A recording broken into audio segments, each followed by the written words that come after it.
Every company will need to have a strategy for the platform economy. Every company may not choose to be a platform, but every company will need to evaluate its participation in other platforms' ecosystems and its relationship with other platforms.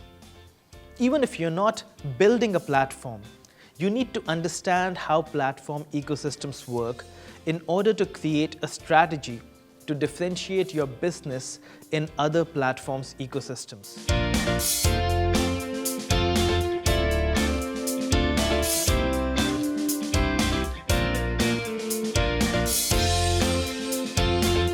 In a world that is going to be increasingly connected and where data is going to increase, the importance of the platform business model is just going to increase even further.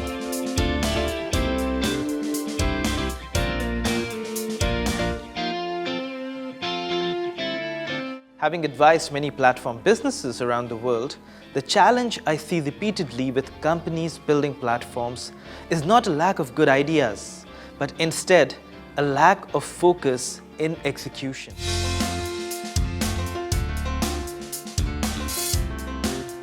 This module focuses on how large incumbent firms go about building platform businesses, and the examples we look at here have been selected because of their sustained success with transitioning to a platform business.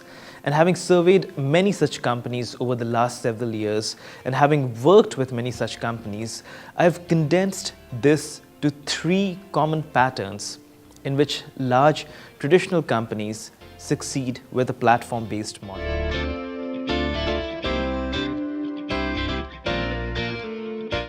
Every platform needs to identify and uniquely own the key control points that ensure dependence of the ecosystem participants on the platform. The idea of control points is really important. Control points refer to the few assets that the platform must uniquely own, because of which the ecosystem becomes dependent on the platform. Google's ownership of Maps ensures that partners like Samsung and Amazon remain dependent on it despite getting open access to the Android operating system. It famously refused to provide turn-by-turn navigation for Google Maps on the iPhone as a mechanism for differentiating the Android operating system from the iOS experience. As a result, Apple had to invest, not very successfully, in creating its own mapping service.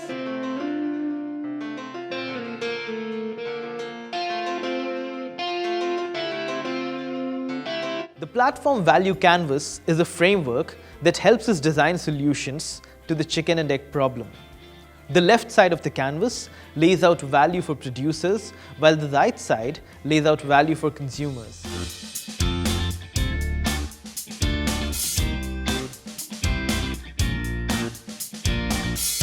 So in this example, shipping platforms start with providing a fleet management tool to fleet owners.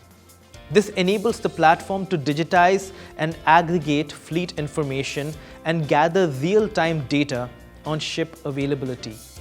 This creates network value for the customers who eventually want to book relevant ships on the platform.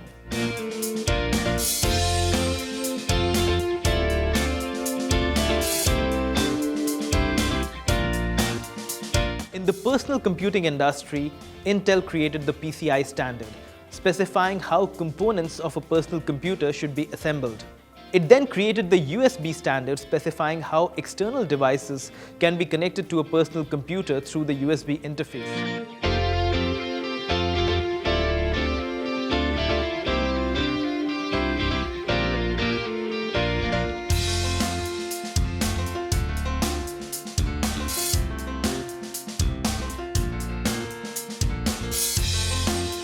In the medical devices industry, for example, a range of medical devices capture data about a patient's medical condition.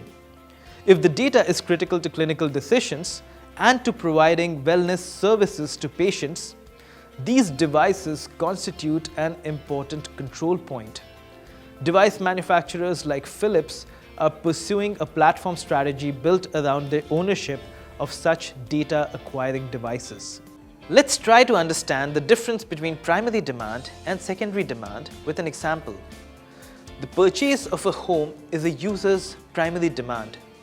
This purchase creates a secondary demand, which is the demand for mortgage to finance this purchase.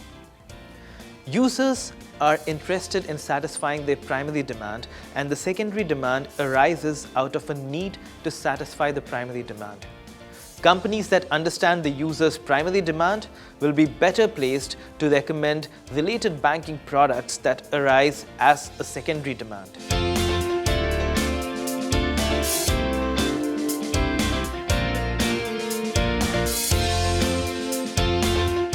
These three aspects, data acquisition, project-based scaling, and focused use cases, are critical to the success of any data platform that needs to gather diverse data sets and needs to support a variety of use cases.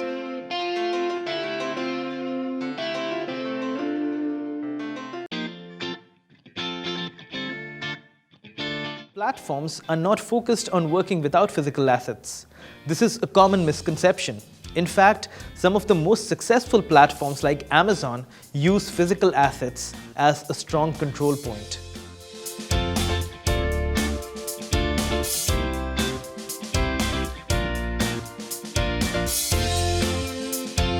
PayPal's risk scoring algorithms work in a very similar manner. More transactions on PayPal lead to the capture of more usage data. And as the platform learns more from this usage data, with greater learning, the platform improves risk management, leading to an improved user experience. This in turn increases usage and leads to even more transactions.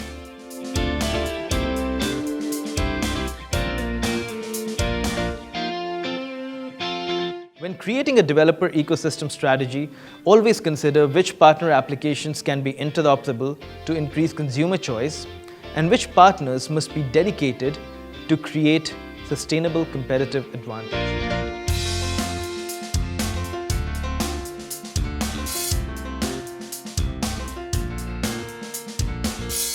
GE focused on the wrong metrics. Choosing the wrong metrics can steer any organization away from pursuing actual value creation. GE Digital, the organization powering the platform, was set up as a separate business unit, focusing on revenues from day one with quarterly commitments. This prevented employees from pursuing initiatives that actually built the platform for the long run and made them focus more on short-term, one-off, often unconnected projects that brought in immediate revenue.